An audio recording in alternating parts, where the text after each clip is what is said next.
This is Plant-Based Briefing, the N-Words Meat Eaters Use by Emily Moran Barwick at bitesizevegan.org. And I'm your host, Marian Erickson. This is the curated content plant-based podcast where I narrate articles related to healthy, compassionate, and sustainable living in about 10 minutes or less every weekday with permission. Think of it as your daily dose of inspiration to stay the course with your healthy, compassionate, and sustainable lifestyle. Today's episode ties in nicely to yesterday's. If you haven't listened to that, you might want to check it out. But now let's jump into today's plant-based briefing. The N-Words Meat Eaters Use by Emily Moran Barwick at bitesizevegan.org. What are the N-Words meat eaters use when defending their diet? A team of researchers produced the first empirical study of meat consumption rationalizations and justifications. Nothing brings out our deep-seated defenses like dietary debate. When it comes to dietary-centered discussions between non-vegans and vegans, things can easily become heated. One team of international scientists decided to analyze the arguments from the meat-eating camp by bringing out the big guns, the N-words, known as the 4 Ns. What's behind the need to justify? Humans have a wide array of reasons for eating animals, from taste, to tradition, to nutrition, to the absurd assertion that animals want to be eaten. Yes, that's a thing. But what's behind this need to justify, explain, and rationalize the consumption of animals? Why do omnivores often offer up unbidden, impassioned defenses of their dietary practices upon learning someone is vegan, whether they be passive apologies for consuming meat in their presence or outright attacks and challenges? Well, nothing provokes our knee-jerk defenses or our human capacity for awkward-worthy rationalizations and impassioned justifications quite like the perceived judgment of behaviors we're already insecure about. Introducing the 4 Ns. Despite the seemingly endless iterations of meat-eating defenses, a similar refrain has been coursing through them for thousands of years. Yes, thousands. In 2015, an international team of researchers headed by Jared Piazza produced the first empirical systematic study of meat consumption rationalizations, more or less corralling the multitudes of justifications into 4 main categories, denoted by what they call the 4 Ns. The 4 Ns are the belief that eating meat is natural, normal, necessary, and nice. The addition of the 4th N, eating meat is nice. Building off of the 3 Ns presented in Dr. Melanie Joy's landmark text, Why We Love Dogs, Eat Pigs, and Wear Cows, the team added the 4th N of nice to capture the enjoyment people derive from eating meat, which they said is a major barrier to reducing meat consumption and or adopting a vegetarian diet, as they found that meat eaters often appeal to the tastiness of meat or the hedonic pleasure that they derive from it as a justification for its continued consumption, a rationale not encompassed within Joy's original 3 strata. In this article, I'll be presenting an overview of this study called Rationalizing Meat Consumption, the 4 Ns, Piazza et al., the drive behind the human need for rationalization, and I'll touch upon the broader implications of the 4 Ns, which the researchers propose reach far beyond the realm of dietary dissonance into any historical practices from slavery to sexism. Perhaps most controversially, the study strove to address the question, are omnivores inherently more tolerant of social inequality within their own species? Let's start with a quick look at the 4 Ns as defined within the study's parameters. N number 1, eating meat is natural. According to the researchers, the first N, eating meat is natural, appeals to biology, biological hierarchy, natural selection, human evolution, or the naturalness of eating meat. Examples include, it is natural for humans to eat meat. Humans are carnivores. We've always eaten meat and or have evolved to do so. We have canine teeth.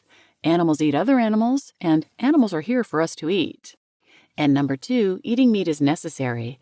The second N, eating meat is necessary, appeals to the necessity of meat for survival, strength, development, health, animal population control, or economic stability. Examples include, humans need meat to survive. Meat provides good nutrients. Our bodies need the protein. Protein is a necessary part of our diet, and one of my personal favorites, because if we didn't, there would be an overabundance of certain animals. And number 3, eating meat is normal. The third N, eating meat is normal, appeals to dominant societal norms, normative behavior, historic human behavior, or socially constructed food pyramids. Examples include, society says it's okay. I was raised eating meat. Meat is culturally accepted or an important part of tradition. A lot of other people eat meat, and it's abnormal not to eat meat. And number 4, Eating meat is nice. As I mentioned, the fourth N, eating meat is nice, was introduced by the researchers to capture appeals to the tastiness of meat, or that it is fulfilling or satisfying. Examples include, it tastes good, it's delicious, tastes great, I mean bacon, come on. Meat adds so much flavor to a meal, it does not make sense to leave it out. The best tasting food is normally a meat-based dish, and meals without meat would just be bland and boring. Meat-eating justifications outside of the four Ns. It's important to note that a number of objections and diversion tactics fall a bit outside the realm of the four Ns. In the first two studies, wherein respondents offered spontaneous justifications, categories of humane slaughter, religion, sustainability, miscellaneous, and unscorable, for when they did not answer the question or rejected the premise that eating meat is not okay. A focus on rationalization versus ignoring and avoiding. At the study's outset, the team clarified that while there are numerous strategies available to omnivores to bring their beliefs and behavior in line, including denying that animals used as food suffer or that such animals are worthy of moral concern, their goal was to focus on the common yet understudied mechanism of rationalization. Unlike straight-up denials of animal sentience, willful ignoring or passive avoidance of what we do to animals, essentially the "I don't see it, so it doesn't happen" mentality, rationalization involves providing reasonable justifications for one's behavior when it comes under scrutiny or criticism, or when one's behavior is perceived as discrepant with an integral aspect of one's character. They did, however, subsequently include concepts of religion, hierarchy, and fate within the natural category, and health arguments within necessary. The results: insights into rationalizing meat consumption. The higher a group's 4N score, the more that group rationalized meat consumption. When a group is said to endorse the 4Ns, this also means they expressed stronger beliefs in and use of the rationalizations for eating meat. Results by dietary group. Overall, as expected, omnivores had the highest 4N scores, followed by semi-vegetarians, meaning people who only eat some animals, and also, unsurprisingly, vegetarians and dietary and lifestyle vegans had the lowest 4N scores. Results of men versus women. Men endorsed the 4Ns more strongly than did women and engaged in more direct justification strategies, while women tended towards indirect strategies of disassociating or avoiding thoughts of animal suffering. Is meat eating linked to endorsing social inequality? In regards to whether individuals who consume higher quantities of meat tend to be more supportive of inequality in group relationships and endorse anti-egalitarian values, they found, as did previous research, that meat justification appears to be related to inequality justification. The researchers invoked Dr. Joy's examples of the 3N's employment across other issues from slavery to women's suffrage, drawing the parallels of justification. Opponents of women's suffrage appealed to the necessity of denying women the vote to prevent irreparable damage to the nation, to the natural superiority of male intelligence, and to the historical normalness of male-only voting as designed by our forefathers. What lies behind the rationalizations? In the end, it's the reasons behind the rationalizations and the very need for them at all that are the most profound aspect of this entire issue. It's something I've gone into depth in many of my videos, including this revealing speech linked here, called "This Speech Will Change How You See Everything." Living in a state of cognitive dissonance, wherein our actions directly conflict with our own professed morals and values, causes extreme dis-ease within us. Eating animals is, in essence, living a double life, attempting to be animal lovers and animal killers. Needing to see ourselves as good people while we pay others to carry out barbaric acts of cruelty we would never ourselves inflict upon another being. This is what the researchers refer to as the meat paradox.